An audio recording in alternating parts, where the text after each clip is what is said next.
So, eighth house is another wealth house, but eighth house is insurance, loan, something you have made investment in. तो जो भी आपने invest किया है वो पैसा जो आप अभी एट द प्रेजेंट यूज़ नहीं कर सकते. सेकेंड हाउस इज़ वो पैसा जो आप यूज़ कर सकते हो. एट्थ हाउस इज़ वो पैसा जो आप यूज़ नहीं कर सकते but it is yours. For example land, ज़मीन. तो ये सारी चीज़ें जो होती हैं ये एट्थ हाउस से देखी जाती है. आपने किसी को लोन दिया, मैं फिर से रिपीट कर दूँ, अगर आपने किसी को लोन दिया है, आपने इंश्योरेंस कराया है, आपने इन्वेस्टमेंट किया है, लोन, इंश्योरेंस, इन्वेस्टमेंट, ये तीन चीज़ें एट्थ हाउस से देखी जाती है. ऑल्सो योर कैपेसिटी, तो आप कितना कैपेसिटी रखते हो खर्च करने की, व्हाट इज़ योर वर्थ. तो आपकी वर्थ जो होती है, एक्चुअल वर्थ, वो एट्थ हाउस होती है, सेकेंड हाउस नहीं. लोगों को आपने सुना होगा कि the person is worth 54 million, this person is worth 54 billion. तो वो डिफरेंस मात्र एट्थ हाउस से आ जाता है. सलमान खान का करंट वर्थ है 500 करोड़ का, तो वो एट्थ हाउस की वजह से आता है, वो एट्थ हाउस से देखते हैं. तो एट्थ हाउसेज मैं अगेन रिपीट करूँगा: loan, investment, insurance, your worth, any entitlements that you have but अभी आप उसको यूज़ नहीं कर सकते हो. सो एट्थ हाउस में अगर कोई फ्लक्चुएशन आता है तो वो डायरेक्टली आपकी एफडीज, फिक्स डिपॉजिट्स, लोन्स, इन सब पे, इन्वेस्टमेंट्स पे इफेक्ट पड़ेगा. फॉर एग्ज़ाम्पल मैंने केतु का एग्ज़ाम्पल दिया था कि केतु जब दूसरे स्थान पे जाता है तो वो आपके चीज़ों को चोरी करवाता है, आप चीज़ें आपकी चोरी होती हैं, पैसा लेके लोग भाग जाता है. लेकिन एट्थ हाउस में जब केतु ट्रांजिट करता है तो आप अपनी पूंजी तोड़ते हो, आप अपनी एफडीज़ को ब्रेक करते हो, आपकी जो बहुत लॉन्ग टर्म इन्वेस्टमेंट्स हैं वो ब्रेक हो जाती हैं. अगर सैटर्न आपका सपोज़ नाइन्थ हाउस में है तो नाइन्थ हाउस का सैटर्न हमेशा अपने से ट्वेल्थ, एट्थ हाउस में चलेगा. तो अपने से ट्वेल्थ का मतलब है कन्वर्ट करना, एट्थ हाउस का मतलब है इंश्योरेंस, इन्वेस्टमेंट, आपका एफ डी, जो भी लॉन्ग टर्म वेल्थ आपके पास पड़ा हुआ है. तो ये जब शनि अपने से 12वां चलेगा 8वें स्थान में, तो सपोज़ आपने एसआईपी करा रखी है बहुत लंबे समय से, वो एसआईपी ब्रेक कर दोगे आप. सिंपल, आप अपना एसआईपी ब्रेक करके रख दोगे.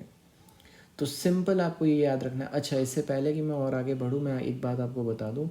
रूलरशिप, लॉर्डशिप आपको भूल जाना है. आत्मा कारक, दर कारक बिल्कुल कंसिडर नहीं करना है. मात्र आपको क्या कंसिडर करना है, तो एट्थ हाउस में कौन सा प्लैनेट है और एट्थ हाउस में कौन सा प्लैनेट ट्रांजिट कर रहा है, दैट्स इट. इससे ज़्यादा आपको कुछ भी नहीं सोचना है. सपोज़ आपका सन एट्थ हाउस में है तो आपका पैशन बन जाता है इन्वेस्टमेंट का. आपको इन्वेस्टमेंट करने में मज़ा आता है, एफडीज़ बनाने में मज़ा आता है, लॉन्ग टर्म वेल्थ बनाने में मज़ा आता है. सो इसीलिए eighth house becomes the most magnificent and most wealthy house of for a person, because ये टोटल वर्थ, नेट वर्थ होता है. Eighth house is longevity. तो एट्थ हाउस से ही आपको लॉन्गिटिविटी भी पता चलती है और एट्थ हाउस से ही आपका नेटवर्थ भी पता चलता है. Any disturbance in eighth house will directly resonate with the long term things that you have in life. For example, आपके पास ज़मीन के पेपर होंगे, लेकिन एट्थ हाउस में अगर डिस्टर्बेंस आ गया तो वो ज़मीन के पेपर चले जाएंगे. सपोज आपका सैटर्न नेटली प्लेस्ड है एट्थ हाउस में, तो eighth house becomes your Karma. आपका जो कर्म हुआ वो 8वें स्थान से बंध गया. 8वां स्थान होता है लोगों को प्रोवाइड करना, बिजनेस. और 8वां स्थान होता है 7वें से दूसरा, आप लोगों को क्या दे रहे हो, what you are providing others, so people will pay you back for that. तो 8वें स्थान में अगर आपका सैटर्न है और सपोज़ वहाँ पे केतु ट्रांजिट कर जाता है, केतु मान लो आपके सपोज़ 7वें स्थान पे है, तो 7वें से हमेशा 12वां ट्रांजिट करेगा केतु 8वें स्थान में. जब 12वां ट्रांजिट करेगा मतलब कन्वर्ट कर रहा है. और केतु जब सैटर्न के ऊपर ट्रांजिट करता है तो लोगों की वजह से खर्चा होना. ट्वेल्थ है तो ट्वेल्थ का मतलब कन्वर्ट करवा रहे हैं. अब आपको राशि देख लेने की, राशि क्या है, नक्षत्र क्या है, बट इसका सिंपल मीनिंग होता है कि जुए में पैसे हार जाना. 8th हाउस सैटर्न है, 7वें स्थान पे केतु है, अपने से 12वां अगर केतु 8वें में चल रहा है, आप जुए में पैसे हारोगे, सिंपल। या फिर आप बेटिंग में पैसे हारोगे, या फिर इन्वेस्टमेंट में पैसे लूज़ करोगे, लेकिन पैसे आप लूज़ करोगे, वर्थ आपकी ख़त्म होगी। और सबसे ज़्यादा वर्थ ख़त्म होती है जब सैटर्न अपने से, अगर 9th में सैटर्न है और अपने से 12th 8th हाउस में चल रहा है, तो एक और दूसरा जो 8th हाउस का जो डिप्लीशन है वो मैंने देखा है कि अगर आपका सैटर्न 12th हाउस में पॉजिटेड है और वो अपने से 9वां चाल 8वें स्थान पे चलता है, तो 9वां चाल का मतलब रिलीज़ करना, 8वां स्थान आपके इन्वेस्टमेंट्स, तो आप अपने इन्वेस्टमेंट्स को छोड़ दोगे। फॉर एग्जांपल, जैसे आपने किसी का रेस्टोरेंट खुलवा दिया, उसमें आपने शेयरिंग की कि चलो मैं आपको काम करने के लिए पैसे देता हूँ। जब सैटर्न 8th हाउस में ट्रांजिट करेगा, आपका 12th हाउस में प्लेस्ड है और 8th हाउस में ट्रांजिट करेगा, उस समय आप अपने इन्वेस्टमेंट को रिलीज़ करोगे, बोलोगे कि मुझे छोड़ दो। जैसे भारत पे के अभी अश्नीर ग्रोवर है, उन्होंने कहा कि मेरा पैसा छोड़ दो, मैं दे दो और मुझे छोड़ दो, इस बिज़नेस से मुझे अलग हटना है। तो ये एक ये जो प्लेसमेंट मैंने अभी बताया आपको, ये सेम सिचुएशन सजेस्ट करता है, आपका अलग होना अपने इन्वेस्टमेंट से। केतु अगर 8th प्लेस पे ट्रांजिट कर रहा है तो निश्चित है कि आपको आपके वर्थ को हैम्पर करेगा, हिंडर करेगा, लोगों के वजह से होगा। अगर 7th हाउस में है, 4th हाउस में है तो घर परिवार के वजह से, मम्मी के वजह से। अगर केतु 9th हाउस में है तो पिता के वजह से। 12th हाउस में है तो एक्सपेंडिचर के वजह से, कोई खर्चे आ जाएंगे आपको। 12th house is 6th from 7th, मतलब लोग क्या कर रहे हैं, तो लोगों के कर्म के वजह से आपका एफडी टूटेगा। तो ये अच्छा, 8th house is also share holding. Share holding का मतलब है आप किसी कंपनी में कितनी हिस्सेदारी रखते हो, हिस्सेदारी का हाउस होता है 8th हाउस। तो आपकी शेयर होल्डिंग पैटर्न पे भी इफ़ेक्ट पड़ता है।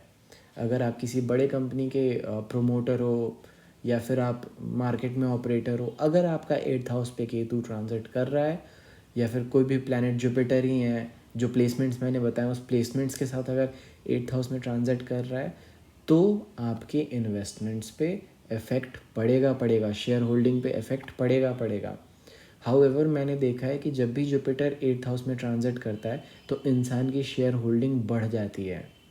जब भी 8th हाउस में जुपिटर ट्रांजिट करेगा तो लोगों का शेयर बढ़ता है, तो ये एक गेनिंग ऑफ वर्थ का कंडीशन आ जाता है। सपोज़ आपका सैटर्न 10th हाउस में है, तो 10th हाउस से सैटर्न हमेशा 11th चाल 8th हाउस में चलेगा, तो 8th house is your capacity, आपका जो भी वर्थ है।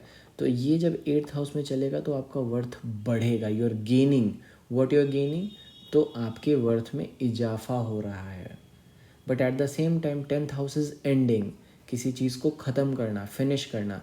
तो जहाँ आप गेन कर रहे हो वहीं आप स्पेंड भी बहुत ज़्यादा करोगे। एक बात मैं और बता दूँ, 8th house is your immunity, sexual frustration, sexual buildup.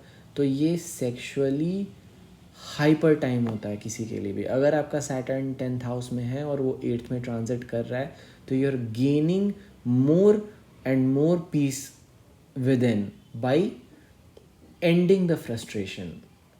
क्यों? क्योंकि 10वां स्थान अंत का स्थान होता है। अंत के स्थान पे बैठा हुआ शनि जब 8वें स्थान पे आएगा तो अपने से 11वां चाल चल रहा है। अपने से 11वां का मतलब गेन करने के बाद लूज़ करना। ये सारी छोटी छोटी चीज़ें हैं जो ट्रिक करती हैं। अच्छा, सपोज़ सैटर्न आपका 8th हाउस में प्लेस्ड है और वो अपने से 7वां दूसरे स्थान पे चला जाता है, तो वो पीड़ित कहलाएगा। आप अपना एफडी तोड़ोगे ताकि कुछ खरीद सको, ज़मीन बेच के कार खरीदना, सिंपल। ये भी मैं आने वाली अपकमिंग वीडियोस में बताऊंगा कि कैसे वेल्थ का मैनेजमेंट देखा जाता है, आगे पीछे प्लैनेट्स को इधर उधर घुमा के। बट 2-3 चीज़ें जो आपको माइंड में बिठा के रखनी है वो ये है कि अगर जुपिटर आता है 8th हाउस में तो सबसे प्रॉस्पेरस टाइम होता है। केतु सैटर्न का थोड़ा इंटरप्रिटेशन आपको देखना पड़ता है। So this was my analysis on wealth through 8th house. For more videos, stay tuned and subscribe.